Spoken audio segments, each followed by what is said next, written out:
નમસ્કાર વિદ્યાર્થી મિત્રો, આપણે કંજક્શન વિશે ચર્ચા કરી રહ્યા છે. અગાઉ આપણે કુલ 11 કંજક્શન વિશે જોયું. આજે નવ કંજક્શન વેન એના વિશે જોઈએ.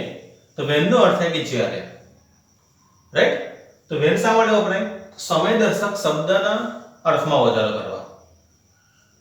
કોઈ સમય દર્શક શબ્દ હોય એના અર્થમાં વધારો કરવા.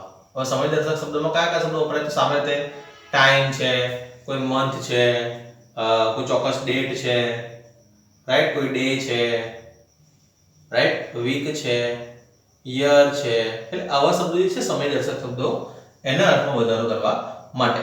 ઓકે? બીજી વાત, વેન એ સમય દર્શક શબ્દોની પછી આવશે હંમેશા. કઈ આવશે? તો સમય દર્શક શબ્દોની પછી.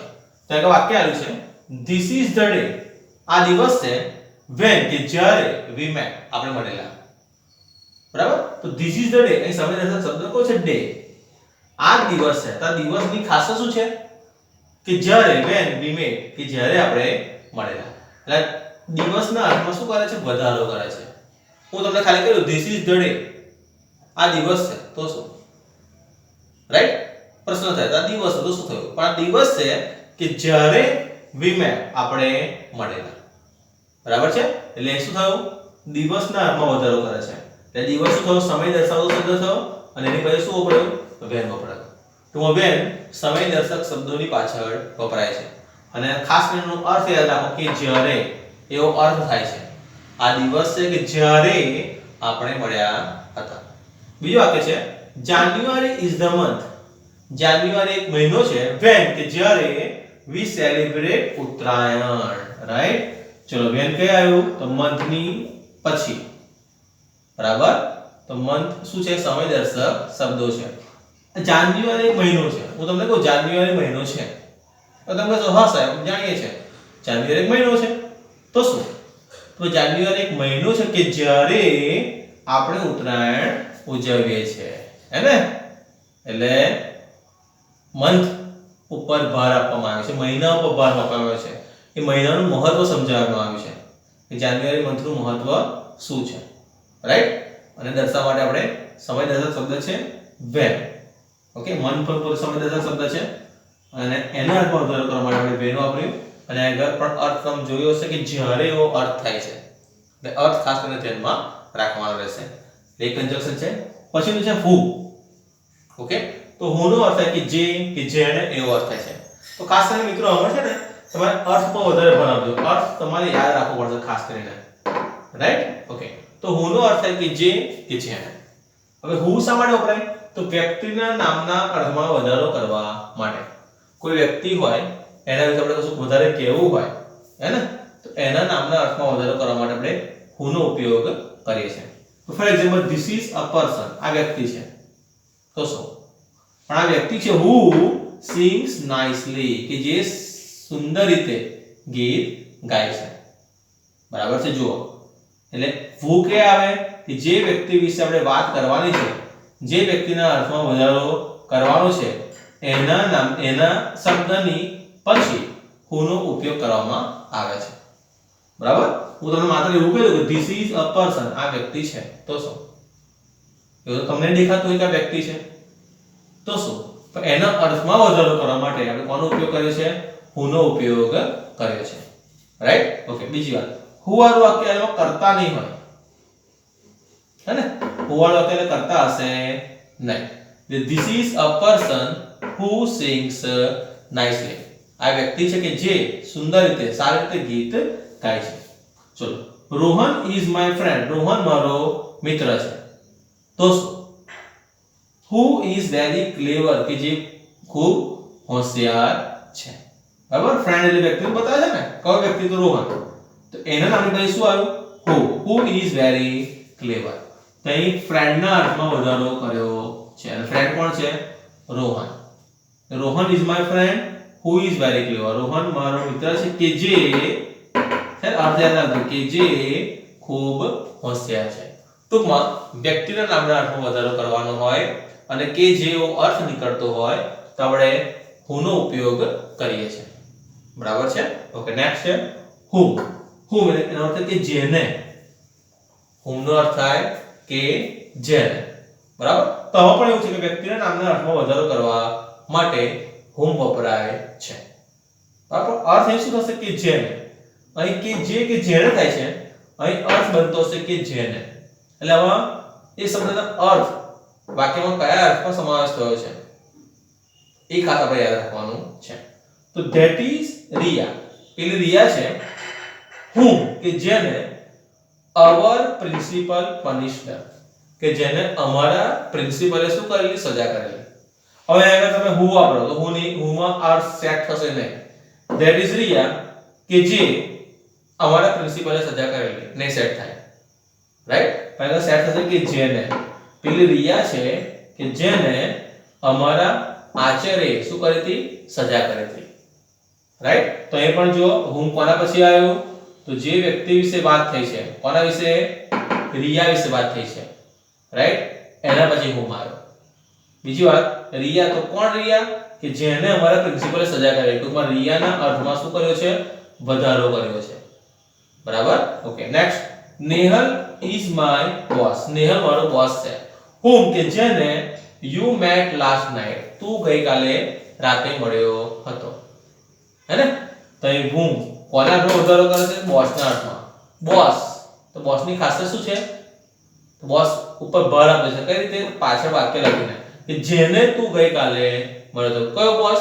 તો જેને તું મળ્યો હતો ગઈકાલે. બોસ તો ઘણા બધા હોય, હે ને? પણ કયો બોસ છે કે જેને તું ગઈકાલે મળ્યો હતો? તો Nehal is my boss whom you met last night. એટલે ટૂંકમાં whom પણ વ્યક્તિના અર્થમાં વધારો કરે છે. કોઈ ચોક્કસ વ્યક્તિ છે, પણ કયો વ્યક્તિ? કે આવો એમ. કયો વ્યક્તિ? કે આ. રાઈટ? એટલે એના અર્થમાં વધારો કરે છે whom અને who પણ બંનેના અર્થ અલગ અલગ છે. who આવે તો કે જે થશે અને whom આવે કે જેને થશે. એટલે ટૂંકમાં મિત્રો તમે જ્યારે આ કંજક્શન્સ આ પ્રકારના કંજક્શન યાદ રાખતા હોય તો એનો અર્થ ખાસ કરીને તમારે યાદ રાખવો પડશે. આપણે બીજા કંજક્શન જોઈએ. ઓકે. પછીનું કંજક્શન છે whose. whose નો અર્થ થાય કે જેનું, કે જેનો, કે જેની, કે જેના. રાઈટ? તો whose શું બતાવે છે? whose નો ઉપયોગ ક્યારે થાય? તો whose નો ઉપયોગ થાય માલિકીપણું દર્શાવવા. અને મિત્રો યાદ રાખજો, whose ને જો પ્રશ્નના વાક્યમાં વાપરીએ તો એનો અર્થ અલગ નીકળે છે. કોનું, કોનો, કોની, કોના.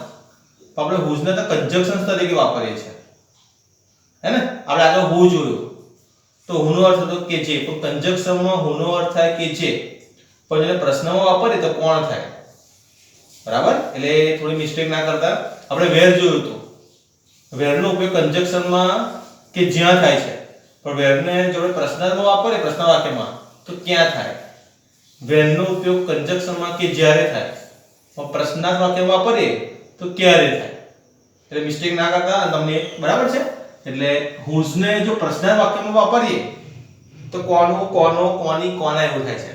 તો કંજક્શનમાં નો અર્થ થાય કે જેનું, કે જેનો, કે જેની, કે જેના. રાઈટ? તો who શું બતાવે છે? માલિકીપણું દર્શાવવા માટે. ઓકે. તો for example, this is Rohan whose car is white.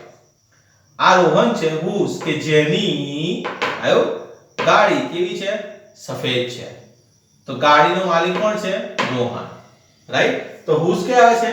તો માલિકની પાછળ કાં તો માલિકીની વસ્તુની આગળ. ઓકે? માલિકની પાછળ કાં તો માલિકીની વસ્તુની આગળ. ઓકે? એટલે માલિકીપણું દર્શાવવા માટે whose નો ઉપયોગ થાય છે. બીજું વાક્ય છે my father is an engineer. મારા પપ્પા એન્જિનિયર છે. whose bag is black. કે જેમની બેગ કેવી છે? કાળી છે. ઓકે? તો whose પછી શું આવ્યું? માલિકીની વસ્તુ બેગ. બરાબર? તો બેગ કોની છે? એન્જિનિયરની. કોની છે? અને એન્જિનિયર કોણ છે? મારા પપ્પા. તો whose કે આવ્યો? માલિકની પાછળ અથવા માલિકીની વસ્તુની આગળ. બરાબર? તો whose બતાવે છે માલિકીપણું બતાવે છે.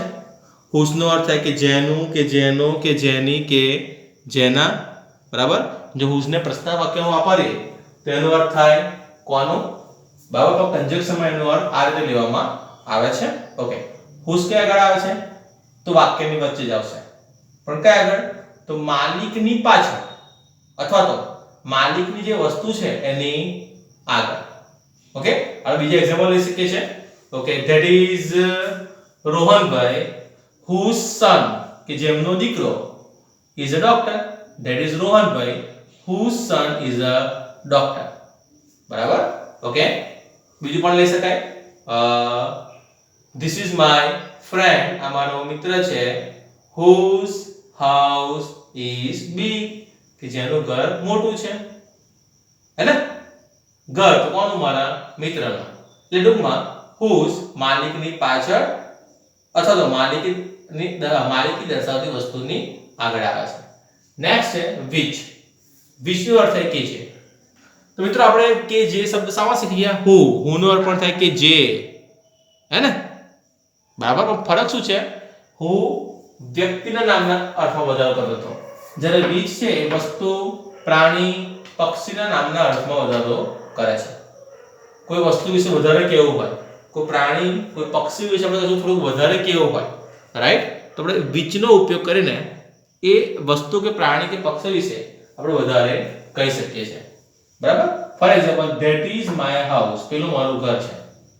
ઓકે અમારે ઘર વિશે થોડું વધારે કહેવું હોય તો હું શું વાપરીશ which is big ખબર મિત્રો પેલું મારું ઘર છે તો મારે ઘર વિશે થોડું વધારે ઘર વિશે થોડું વધારે કહેવું છે હે ને ઘર માટે બે ત્રણ શબ્દો એવા થોડા વધારે કહેવા હોય તો કહી શકાય તો એના માટે શું વાપરું which that is my house which is big કે જે મોટું છે which is beautiful તો અહીંથી અંદાજ એ પણ આવે તો which કઈ આવે છે વસ્તુ પ્રાણી કે પક્ષીની પાછળ તો કયું વસ્તુ પ્રાણી પક્ષી કે જેના અર્થમાં આપણે વધારો કરવાનો છે કે જેના વિશે આપણે વાત કરવાની છે એની પાછળ which આવશે મારે કોના વિશે વાત કરવાની હતી ઘર વિશે તો ઘરની પાછળ શું આવ્યું which એવું છે બીજું વાક્ય I saw an elephant મેં હાથી જોયો હતો હે ને બરાબર which was black કે જે કેવો હતો કાળો હતો ઓકે હાથી તો કાળા જ હોય પણ ખાલી વાક્ય છે ઓકે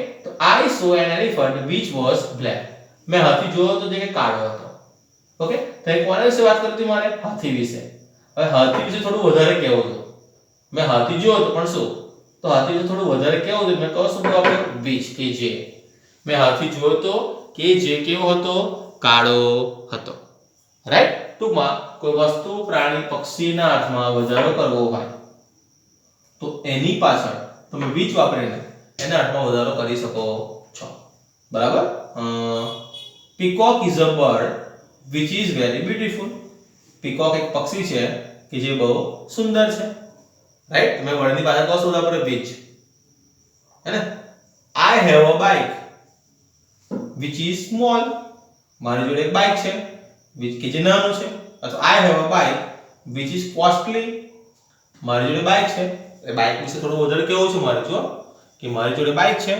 which is costly કે જે કેવું છે મોંઘું છે બરાબર છે તો ટૂંકમાં તમારે વસ્તુ પ્રાણી પક્ષી વિશે થોડું વધારે કહેવું હોય એના નામના અર્થમાં વધારો કરવો હોય તમે which શબ્દ વાપરીને કોના પછી એ ચોક્કસ શબ્દ પછી તમે which વાપરી શકો છો અને એના પછી તમે નામના અર્થમાં વધારો કરી શકો છો બરાબર ઓકે તો આપણે ટૂંકમાં જે કન્જક્શન જોયા મિત્રો બરાબર એ કન્જક્શન તમારે ઘરે લખીને તૈયાર કરો તો વધુ અનુકૂળ રહેશે બરાબર એ કન્જક્શન અમે જેવા એક્ઝામ્પલ્સ બનાવ્યા છે એવા જ એક્ઝામ્પલ તમે ઘરે વધારે બનાવશો તો તમારે જેટલી વધારે પ્રેક્ટિસ કરશો એટલા જ સરળતાથી કન્જક્શન તમને વધારે યાદ રહેશે બરાબર તમે ડાયરેક્ટ વાંચી જશો આ માત્ર મેં જેવું બોર્ડ પર લખ્યું છે તમે માત્ર તમારા નોટબુકમાં ઉતારશો બરાબર તો કન્જક્શન યાદ રાખવા અઘરા છે મેં જે પ્રકારના વાક્યો લખ્યા છે એ પ્રકારના વાક્યો પર તમારે તમારા નોટબુકમાં બીજા નવા બનાવવા જોઈએ તો તમને વધુમાં વધુ કન્જક્શન યાદ